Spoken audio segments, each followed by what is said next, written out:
좋으신 하나님 감사합니다. 이 시간에 성령께서 임재하여 주시고 부족한 종을 성령의 도구로 사용하여 주옵소서.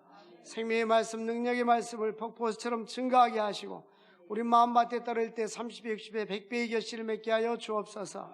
예수님의 이름으로 기도합나이다. 아멘. 오늘은 예수님의 권세에 대해서 말씀을 나누고자 합니다. 어저께 러시아에서 남미르 선교사님이 한국에 비자 문제로 해서 왔습니다. 전화로 통화했는데 러시아의 정황을 물었더니 비행기가 안 뜨니까 백두산 넘어 동해안이 바다를 끼고 있는 항구 도시가, 러시아 항구 도시가 블라디보스톡입니다. 전에 제가 블라디보스톡에 매년 가서 강의를 신학교에서 강의했는데 그 블라디보스톡에서 배를 타고 이 동해안으로 이렇게 배를 타고 오는데 450명이 타고 왔다고 합니다. 그 중에 50명은 한국 사람이고 400명은 러시아 사람들인데 대부분은 러시아의 젊은 청년들이 탔다고 합니다. 왜 러시아의 젊은 청년들이 거기에 탔을까요?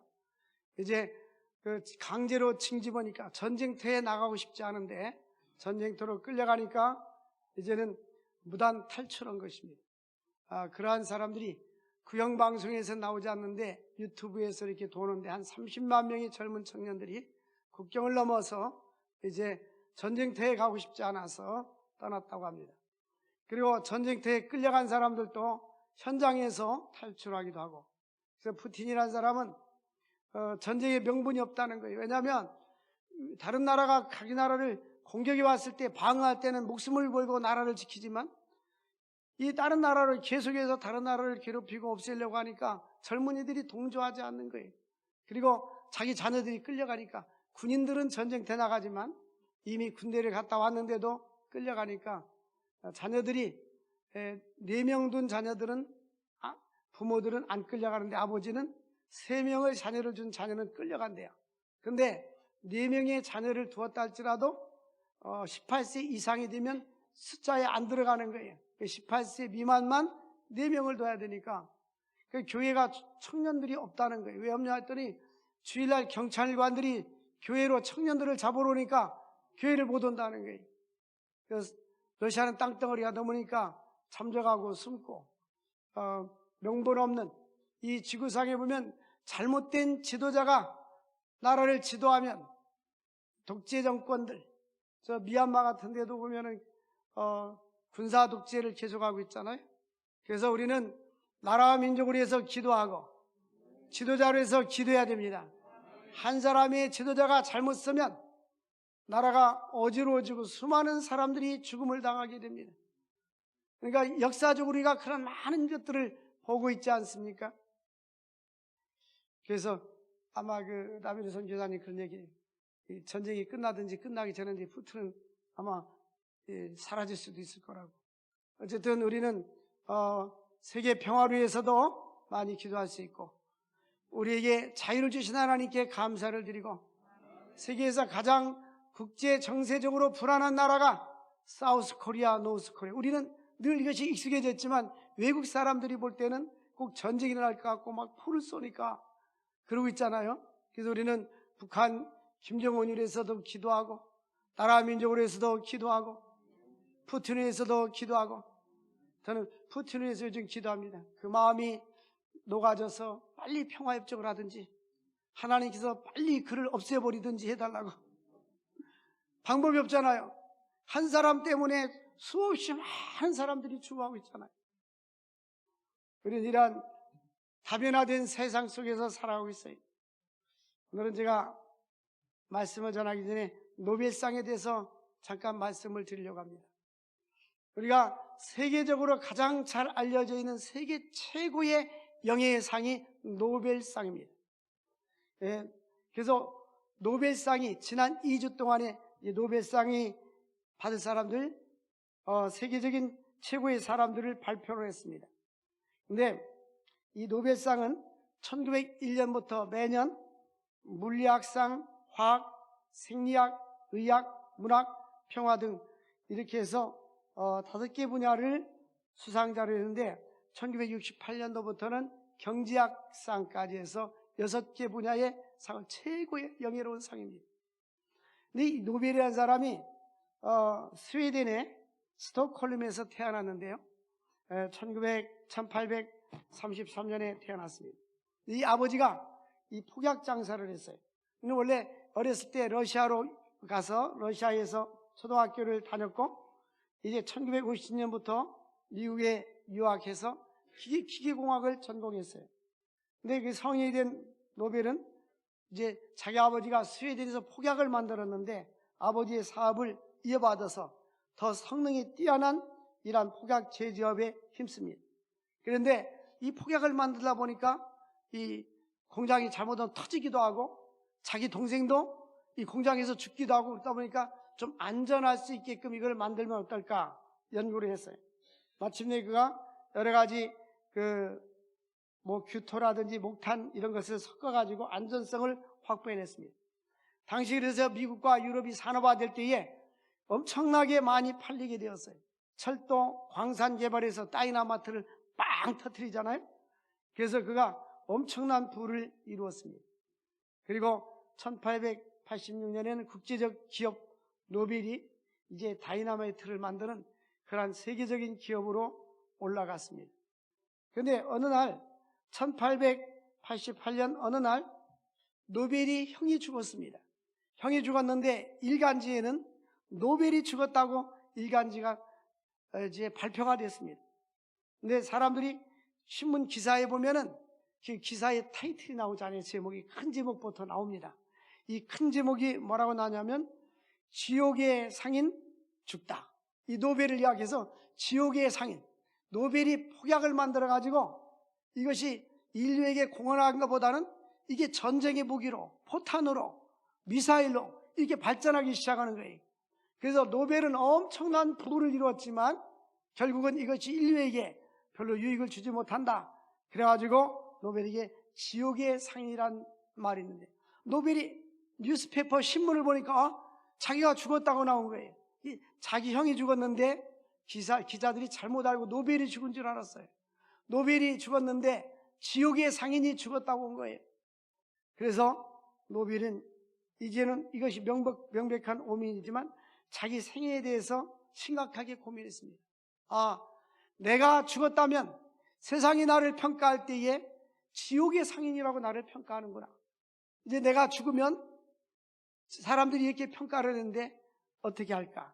그래서 그는 여러 가지 결혼도 하지 아니하고 자녀도 없고 평생을 혼자 살아왔는데 1895년에 전 재산을 스웨덴 아카데미에 기부하고 유서를 작성합니다.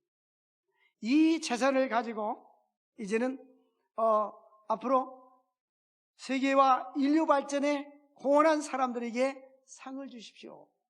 그래서 노벨상이 태어나게 됐습니다.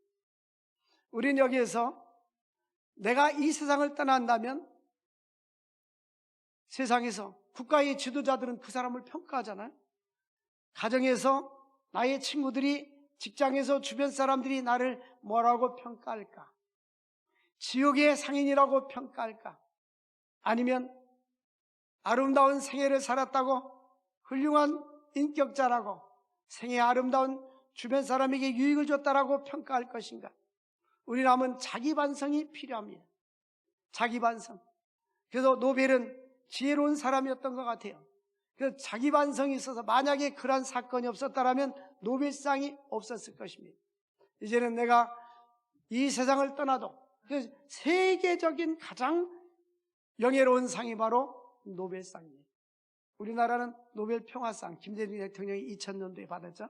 그런데 어쨌든 우리는 어떤 연구적으로 실적적으로 받은 상은 아무도 없어요. 우리는 이 세상을 살아가면서 나의 삶에 대해서, 나의 삶의 결과에 대해서 노벨처럼 책임질 줄 알아야 됩니다. 내가 죽으면 다른 사람이 나를 어떻게 평가할까? 이제 열심히 돈 벌고 긍정적으로 또 다이나마이트가 유익합니다.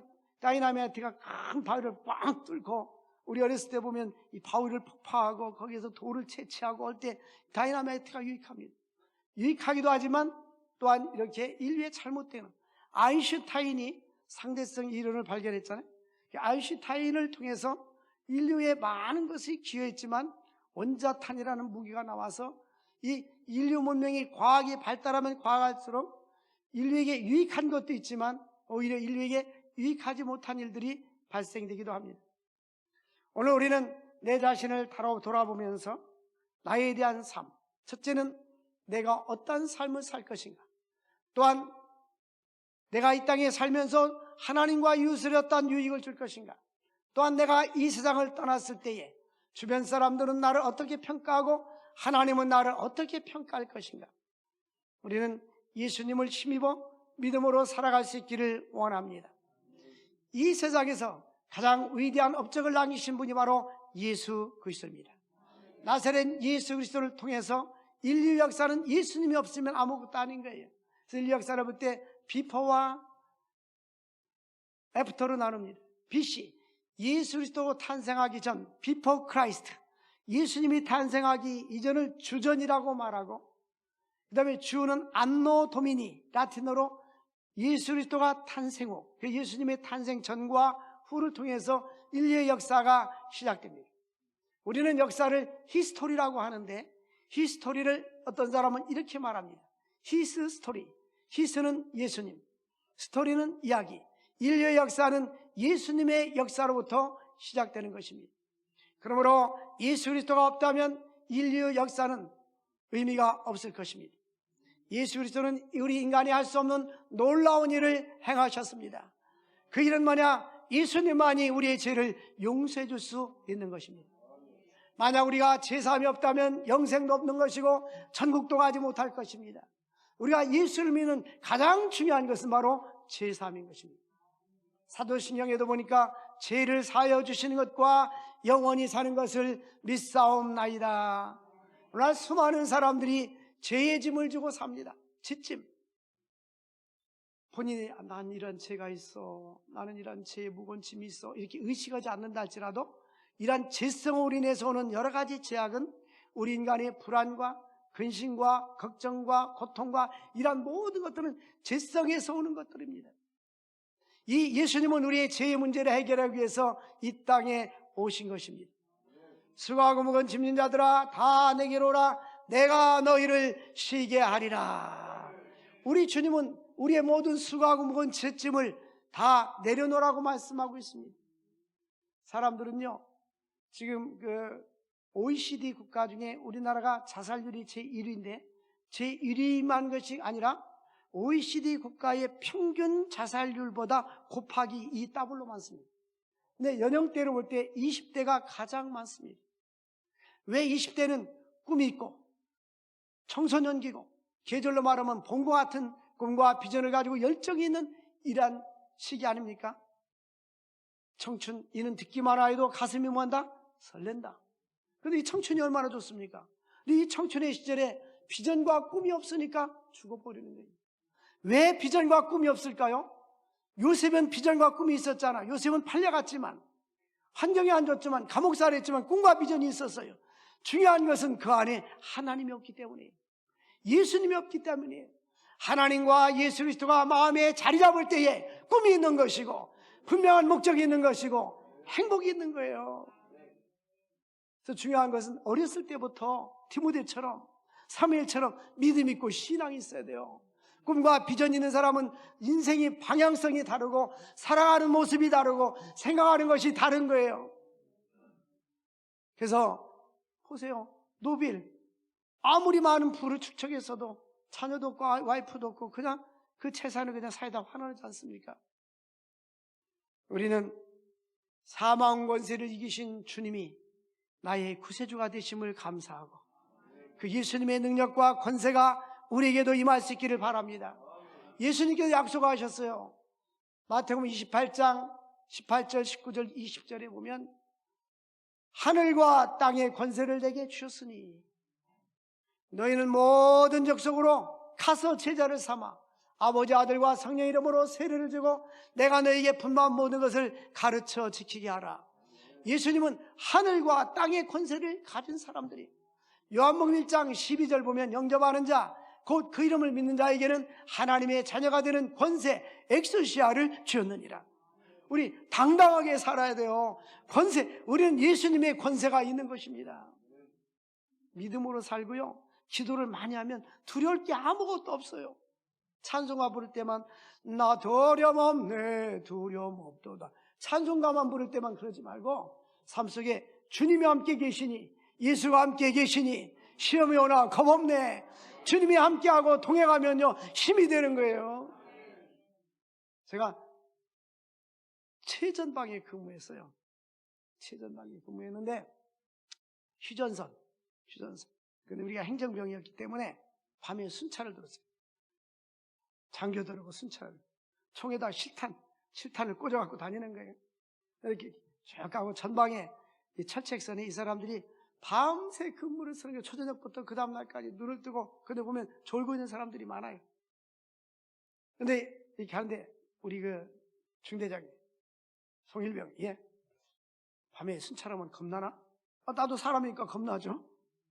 이 다람쥐 소리만 싹 나도 머리가 막 오싹하는 거예요. 잘못하면 간첩이 올 수도 있잖아요. 김신조가 넘어온 그 사단에 우리가 근무했거든요. 그리고 사람들이 그 외부와 단절이 되고 휴가도 없어요. 그러니까 어떤 그 쫄병이 수리탄을 터뜨려서 내 몸 안에 많은 사람들이 죽었어요. 우리 부대에서 그 당시에 그런 일이 있었어요. 그런데 그래도 이제 초저녁에 딱 순찰하면 여기다 군종 딱 마크를 달았는데, 예수 안 믿는 사람도 야 군종 왔다, 우리 기도받고 가자. 그래가지고 사람들 기도해주면, 수색 때 기도해주면 기도받고 비무장지대에 들어가는 거예요. 이거 뭐 다 알려진 사실이니까 옛날 같으면 군사기밀이지만, 그런데 우리가 하나님을 의지하면 두려움이 없어지는 거예요. 천만인이 나를 둘러진지다 할지라도 내가 두려워하지 아니하노라. 우리는 얼마나 감사하고 행복이 넘치까. 보면은 참 지금 러시아가 이렇게 젊은이들이 탈출하고 있고, 가족 식구들이 전쟁터에 나가서 죽어가고 있고, 얼마나 어려움을 많이 당하고 있어요. 그죠? 우리는 지금 평화 속에 있지만 하도 면역이 돼가지고요, 우리는 뭐 코로나 예방주사 1차, 2차, 3차가 아니라 북한 사람들 미사일 쏘는 건 1차, 2차, 10차, 20차, 100차 봐서 미사일 아무리 쏴도 서울에 떨어지면 떨어졌구나, 그때도 그렇지. 사람들이 면역주사, 이 외국 사람들은요 볼 때 이게 대한민국 전쟁이라 갖고, 한 번은 한참 북한에서 들썩거리니까 제가 외국 가 있는데 이제 단기 선교 갔는데 나보고 송 목사님 들어가지 말래. 교인들하고 같이 왔는데 난들하면 어떻게 교인들만 가게 하고 나만 있으래. 그럼 만약에 전쟁이 일어나면 나 아주 못 들어가. 우리는 믿음으로 살아야 돼요. 하나님께서 이 나라 이 민족도 지켜주셔야 될 줄로 믿습니다. 제가 중국에 갔을 때 그 탈북자가 두만강을 두 사람이 건너가지고 헤엄치는데 총을 쏴가지고 한 사람은 죽었고, 북한에 쏘니까 이 사람은 다리 맞았는데 건너왔어요. 딱 그 두만강 하프라인을 건너니까 중국에 소리치니까 총을 못 쏘더라고요. 강도 절반이 중국, 절반은 북한. 그러니까 살아서 넘어왔는데, 낮에는 산에 가서 숨어 있고 밤에는 내려와서 교회 오면 밥 주니까 교회 내려오고 그러는 거예요. 그걸 몰래 숨어가지고 어떤 장작 패고 일을 하면 그래도 돈, 우리 남한 돈을 따면 한 톤 1,000원, 2,000원 주는 거예요. 하루 종일 일해봤자. 그래가지고 성경을 탈북한 지 6개월 됐는데 성경을 5번 읽었대요. 그 예수를 영접해. 북한에서는 성경도 몰랐었는데, 그러면서 그 사람이 증언하는데, 우리가 1980년대 그 광주 민주화운동, 옛날엔 광주 사태라 했잖아요. 그때 제가 군대 있을 때였는데, 그때 군대는 정보가 없어가지고 몰랐어요. 잘. 근데 그 사람이 그러는데 북한에서 자기가 휴전선을 특수부대에 근무했었대요. 특수부대.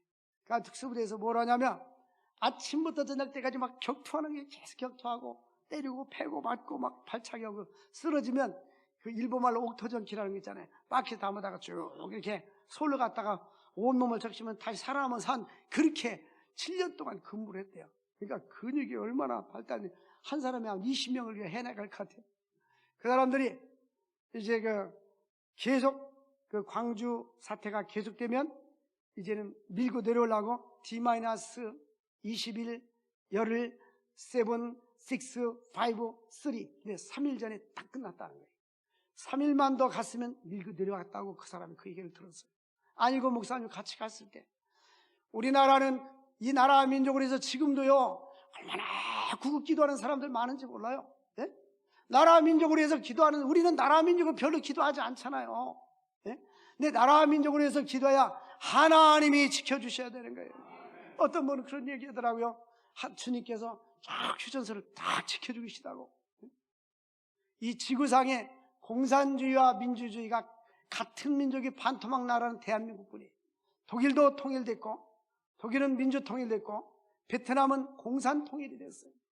우리는 나라 민족으로 해서 기도해야지. 지금 하나님께 더욱더 깨어서 기도할 수 있기를 원합니다. 예수 믿는 사람들은 권세가 있어요. 예수 그리스도는 이 땅에 사탄을 멸하라고 오셨습니다.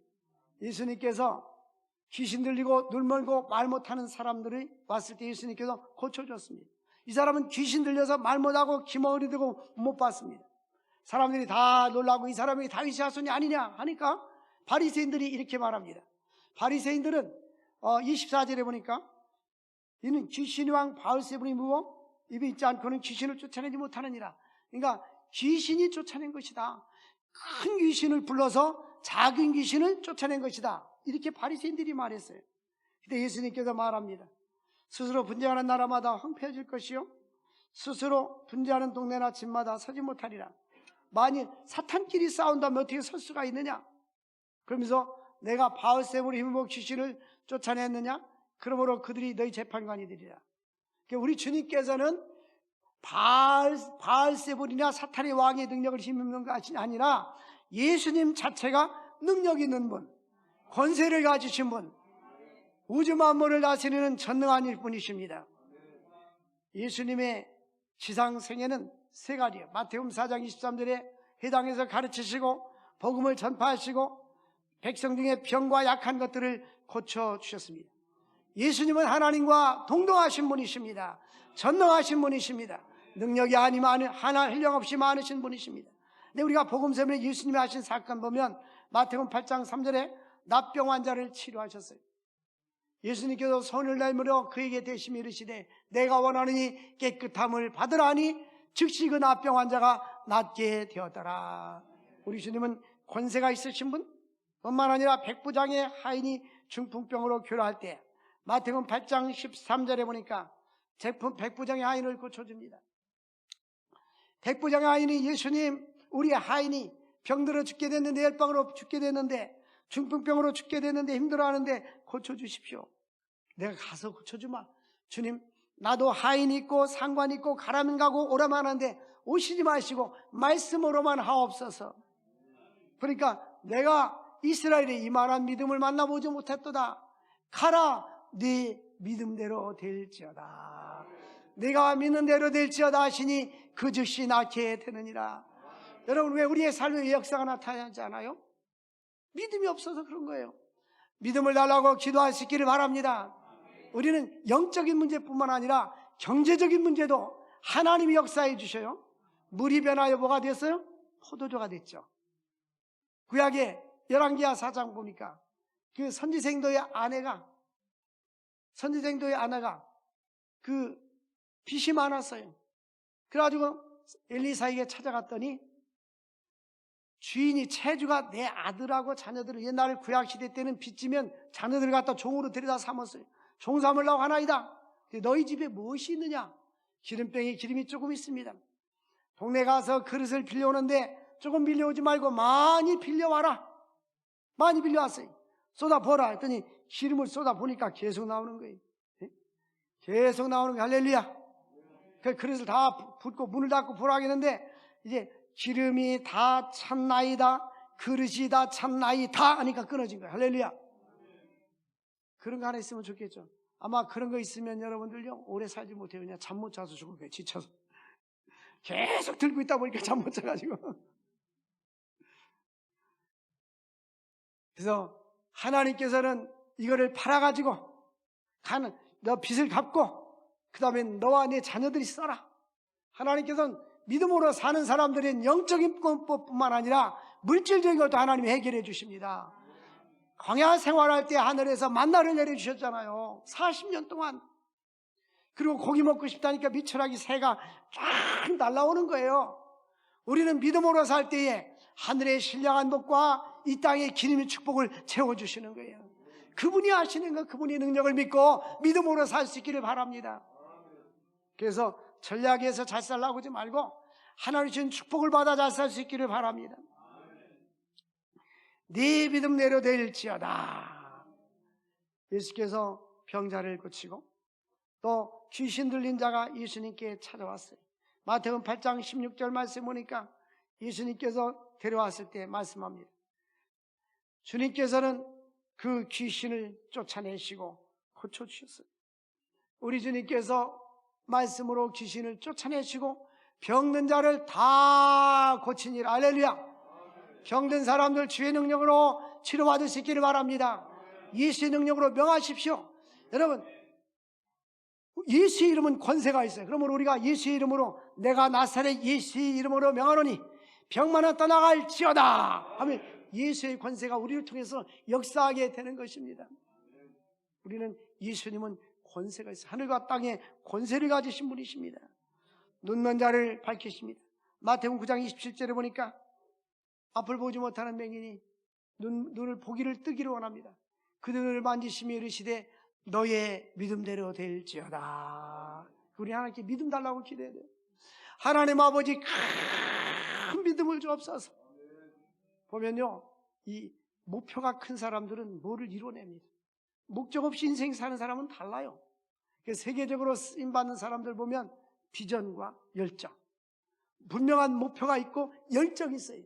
열정이 없는 사람들, 게으른 사람들, 이게 별 일을 이뤄내지 못해요.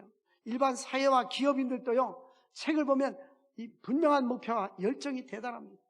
우리 그리스도인은 여기에 하나님의 능력이 있어요. 능력. 기도해서 하나님의 능력을 힘입어 살아갈 수 있기를 주의 이름으로 축원드립니다.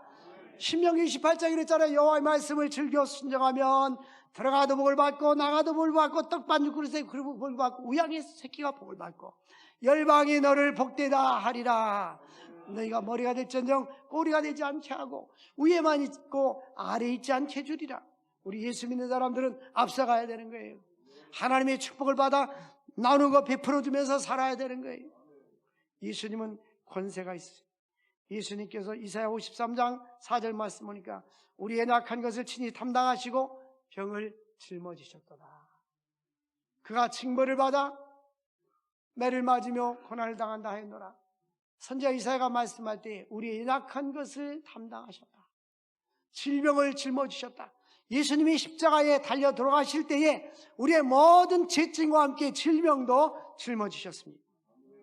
예수님의 능력으로 여러분들 상한 심령들, 병든 심령들, 병든 육체 치료받을 수 있기를 주의 이름으로 축원을 드립니다.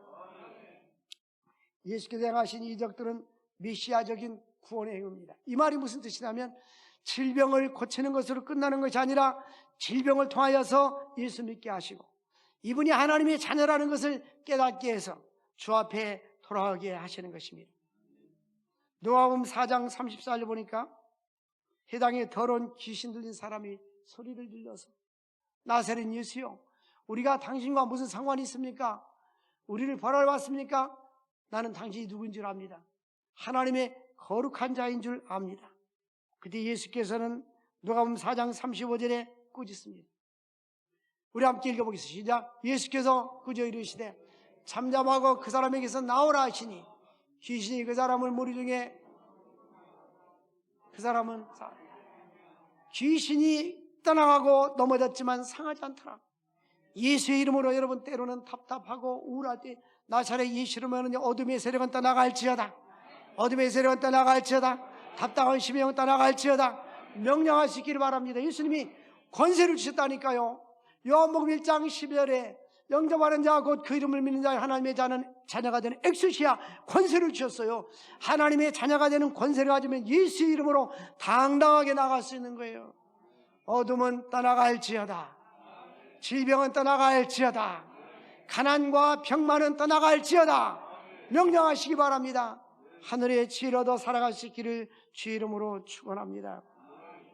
그래서 예수님께서는, 사탄에 대한 예수님의 능력은 귀신을 쫓아내고 귀신을 멸하고 귀신을 무력하게 만들고 귀신을 고통스럽게 하고, 우리 주님이 오게 되면 오늘 12장 28절 본문 말씀에 오니까 그러나 내가 하나님의 성령을 힘입어서 귀신을 쫓아내는 것이면 하나님의 나라가 너에게 이미 임하였느니라. 예수님께서 하나님 나라가 여기 있다 저기 있다 하지만 어디 있다 하겠어요? 네 마음속에 있다. 이것이 하나님 나라의 무슨 성? 현재성. 하나님 나라 무슨 성? 현재성. 현재 내 마음속에 초막이나 궁궐이나 예수 그리스도를 영접하면 내 마음에 하나님 나라가 임한 거예요. 그래서 전도하잖아요. 한 사람이 예수 믿고 남편도 전도하고 아내도 전도하고 가족도 전도하면 하나님 나라가 여기도 임하고 하나님 나라가 확장되는 거예요. 선교사들이 외국에 가서 하나님 나라 복음을 전하면 그들이 믿으면 하나님 나라가 예루살렘에다 사마리아 땅 끝까지 확장되는 거예요. 하나님 나라를 증가할 수 있기를 원합니다. 회개하라, 천국이 하나님 나라가 가까웠느니라. 예수님도 세례요한도 첫 번째 공생애를 시작할 때 외쳤던 거예요. 그래서 성령을 힘입어서 귀신을 쫓아내면이라고 그랬죠. 자, 여기 귀신을 쫓아내면 28절에 예수를 믿지 않는 사람들은 영적으로 볼 때 사탄의 지배 아래 있게 되고 그 안에 귀신이 지배하고 있는 거예요. 예수를 믿지 않는 사람들. 근데 예수를 영접할 때, 성령의 능력으로 구주 영접할 때 귀신이 따라가게 되고 어둠이 따라가게 되고 예수가 내 안에 계시면서 성령이 임하게 되는 것입니다. 하나님 나라가 나 안에 임하게 되는 거예요. 그래서 골로새에서는 바울이 어둠의 나라에서, 사탄의 나라에서 아들의 나라로 옮겼느니라. 예수를 믿으며 호적이 옮겨가는 거예요. 호적이 옮겨가요. 그래서 우리가 예수 믿고 구원받은 것, 이제는 어둠의 세력이 쫓아가고 내 마음속에 예수로 충만할 때에 하나님의 임재 속에서 살아가게 되는 것입니다. 우리 마음에 그 CCC 대학생 선교의 교재 보면 이제 빌 브라이트가 그린 그림이 있어요. 동그라미 속에 의자가 있어요. 의자가 있는데 의자 안에 내가 앉아있고 예수님은 밖에 있는 십자가 그린, 이건 예수 믿지 않는 사람들이에요. 마음의 왕자 예수님이 들어있지 않은 거예요. 예수님을 모셨는데 내가 의자 안에 앉아있고 발 밑에 예수님이 앉은 사람은 예수를 믿기 믿는데 내가 주인이야. 내 시간이 중심이라서 시간이 남으면 교회 가고 시간이 남지 않으면 안 가고 물질이 남으면 헌금하고 그렇지 않으면 안 하고, 이게 내가 주인이에요. 인생의 주인이 나야. 그런데 예수님을 마음의 왕제로 모신 사람들은 주께서 말씀하실 때에 주가 쓰시기에 따라 그리하면 즉시 보내리라. 주님이 나의 왕이란 말이에요. 여러분, 왕이신 주님, 주님이 나의 삶의 주인이 될 수 있기를 원합니다. 주님께서 말씀하시면 언제나 순종할 준비가 되어 있어야 되고 순종해야 되는 거예요. 말씀 안에 거할 수 있기를 바랍니다. 그것이 바로 참된 그리스도인의 모델인 겁니다. 그래서 바울은 영적인 성인, 또 하나는 영적인 어린아이. 영적인 어린아이는 뭐예요? 아직도 믿음이 연약한 상태를 말하는 거예요. 그래서 사탄 마귀는, 간악한 마귀는 예수를 믿는 우리를 자꾸 미혹하고 넘어뜨리려 합니다. 그래서 우리는 죽을 때까지 사탄 마귀와 영적 전쟁에, 내 마음을 사탄에게 빼앗기면 지는 거예요. 가룟 유다는 마음과 생각을 빼앗겼어요. 사탄의 마음속에, 가룟 유다 마음속에 예수님을 팔 생각을 집어넣어서 결국 가룟 유다가 예수님을 팔게 된 겁니다. 여러분, 우리의 마음의 생각을 빼앗기지 마시고 성령의 지배를 받을 수 있기를 주의 이름으로 축원을 드립니다. 그러니까 꾸짖으시니라고 돼서 꾸짖었다. 귀신을 꾸짖으시니, 꾸짖고 다시는 들어가지 말라라고 말씀합니다. 우리 주님은 놀라운 능력을 가지신 분이십니다. 누가복음 8장 24절 보니까 바람과 물결을 꾸짖으시니 잔잔하여졌더라. 여러분들도 이제부터는 꾸짖으시기를 바랍니다. 예수의 이름으로 병마를 꾸짖으시기를 바랍니다. 마음속에 근심 걱정도 꾸짖을 수 있기를 바랍니다. 어둠의 생활을 꾸짖을 수 있기를 바랍니다. 입술에 열매 맺는 여호와가 말하노라. 긍정적인 말을 하고 하나님이 함께 하신다, 승리한다, 나의 생애는 주님과 동행한다, 이런 확신 속에 살 수 있기를 바랍니다. 예수님은 새 언약과 제3의 은혜를 베풀어 주셨습니다. 예레미야 31장 33절 보면 하나님께서 언약을 맺으셨어요. 그 언약은 뭡니까? 하나님께서 그들에게 언약을 맺으시되 내가 법을 그 속에 두고 우리 마음속에 하나님의 법을 두고 그의 마음속에 거룩하게 하여 나는 그들이 하나님이 되고 그들은 나의 백성이 될 것이니라. 여러분, 최고의 언약이 나는 너의 아버지가 될게. 너 책임져 줄게. 너는 내 백성이야. 이게 바로 언약입니다. 사무엘하 7장도 다윗의 언약도 나는 너의 아버지가 되고 너는 나의 자녀가 되리라. 여러분, 기도할 때마다 하나님 아버지라는 말을 꼭 붙이세요. 아버지. 예? 하나님 아버지라고 꼭 붙이세요. 따라서 합시다. 하나님 아버지. 감사합니다. 이렇게 아버지라고 붙이세요. 주기도 보니까 하늘에 계신 우리 아버지여라고 말하잖아요. 아버지. 예? 헬라 원본에도 아버지여가 붙어 있어요. 여러분, 하나님을 아버지로 부르는 자들은 그의 모든 생애를 아버지께서 책임져 주시는 거예요. 이 언약인데 그 언약의 핵심은 뭐냐면 에레미야 31장 34절에 이제 하나님의 백성들에게 주는 놀라운 그 언약이 있어요. 놀라운 31장 34절에 보니까 그들이 다시는 각기 이웃과 형제를 가리켜 이르기를 나는 여호와를 알라 하지 아니하리라. 그래도 계속 이렇게 해서 시작. 이는 작은 자로부터 큰 자까지 다 나를 알기 때문이라. 내가 그들의 악행을 사하고 다시는 그 죄를 기억하지 아니하리라. 여호와의 말씀이 우리의 모든 죄를 사해 준단 말이에요. 할렐루야.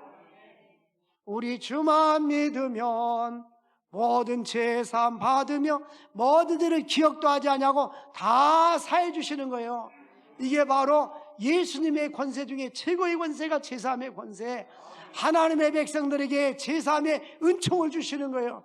하나님의 백성 삼아 주시고 조건 없이 이유 없이 우리는 나는 나의 죄를 기억한다 할지라도 하나님은 우리의 죄를 기억하지 않습니다. 그것이 바로 리델보스는 구원이란 무엇인가? 신학자 헤르만 리델보스는 구원이란 무엇인가? 이렇게 정의했어요. 여러분들 구원이 뭐냐? 예수 믿고 천국 가는 것 대부분 이렇게 알고 있죠? 맞습니다. 틀린 말이 아닙니다. 근데 학문적으로 구원이란 무엇인가? 라는 정의를 모든 죄의 면책, 죄의 면제, 모든 죄를 없애하는 것, 모든 죄를 없애하는 게 구원이고 또 하나는 하나님과 인간 사이의 교제와 연합. 이게 구원이에요. 주님과 연합되고 주님과 교제 속에 들어가는 게 구원인 거예요. 그래서 이제 예수님이 이 땅에 오신 목적은 많은 사람들에게 죄사함을 주기 위해서 오셨습니다. 이제 영화로운 몸 구원이 이미 우리가 구원을 받았지만 이제는 완성된 구원은 아직 남아있는데 주님이 재림할 때 영광스러운 몸을 입게 되는 것입니다. 천사의 모습처럼 부활하신 예수님 몸처럼 영광의 몸을 입게 될 것입니다. 죄사함은 하나님의 절대적인 은혜입니다. 조건이 있어요. 예수만 믿으면. 예수를 믿으면 모든 죄를 용서함을 받게 된 것입니다. 우리 모두 다 예수님의 권세를 받은 자로서 살아갈 수 있기를 주의 이름으로 축원드립니다. 하나님 아버지 감사합니다. 오늘도 생명의 말씀을 주신 주님, 예수의 이름과 예수의 능력을 힘입어 승리하는 삶을 살게 하여 주옵소서. 예수님의 이름으로 기도합나이다. 아멘.